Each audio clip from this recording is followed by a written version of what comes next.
네, 안 기자 대통령실 출입하는 정치부 송찬호 차장 나왔습니다. 이 라인 사태, 자 그럼 사실상 종지부를 찍었다고 봐도 되는 겁니까? 네, 그렇습니다. 핵심은 일단 일본 정부의 지분 매각 압박 논란이었잖아요. 일단 사태가 정결된 걸로 정부는 보고 있습니다. 이 모바일 메신저 라인은 일본 가입자가 1억 명 가까이 될 정도로 국민 메신저라고 불립니다. 네이버는 일본의 소프트뱅크와 함께 이 라인 야후 지분을 절반씩 갖고 있는데 문재인 정부 때인 2021년에 이러한 지분 구조가 만들어졌습니다. 발단은 라인 야후의 개인정보 유출 사건이 발생하면서인데요. 일본 총무성은 라인 야후에 두 차례 행정지도를 내렸고 라인 야후의 네이버와의 자본 관계를 재검토해야 한다는 얘기까지도 했습니다.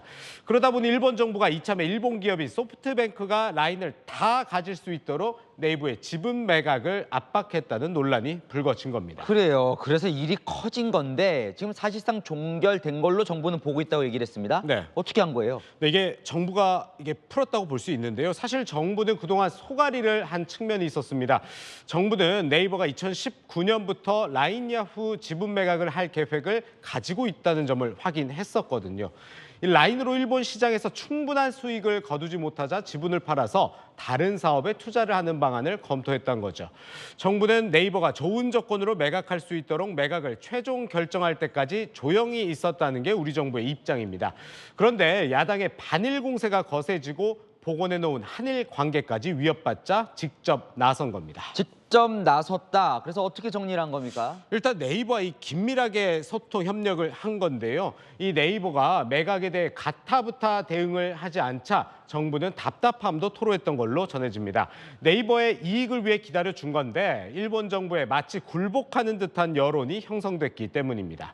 그러다 보니 지난 10일 정부는 네이버가 지분 매각 등을 검토해왔다는 사실을 공개하기도 했는데요. 네이버와 소통 끝에 오늘 적어도 일본 정부의 행정지도 때문에 지분을 매각하는 일은 절대 없다는 점을 확인하고 이를 발표한 겁니다. 자, 결국은 일본 정부가 이 매각 압박을 했냐 논란인데 그러다 보면 일본 정부 쪽에도 확인을 해야 될 것 같아요. 맞습니다. 이 정부와 대통령실 취재를 좀 종합을 해봤더니 이 문제가 불거지기 시작한 지난달부터 주한 일본 대사관을 통해 일본의 진심을 확인했다고 합니다. 일본 측은 행정지도의 핵심은 해킹에 따른 보안 문제를 해소해달라는 의미일 뿐 지분을 매각하라는 압박은 아니었다고 설명했다고 하는데요.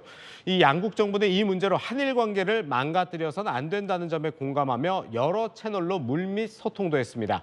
우리 정부는 일본 정부에 지분 매각을 압박하면 가만히 있을 수 없다는 점을 분명히 전했고 일본 정부도 이해를 하면서 이 오늘 대통령실은 일본의 부당한 조치엔 강경하게 대응하겠다 이렇게 얘기를 한 겁니다. 자, 그러면요. 이 네이버는 라인 야후 그 일본 지분을 팔지 않는 걸로 정리가 된 거예요? 그거는 아닙니다. 이게 좀 설명을 드리면 이 정확히 얘기했을 때 이 네이버의 오늘 입장은 7월 1일 일본 정부에 낼 행정조치 보고서엔 지분 매각이 포함되지 않는다는 겁니다.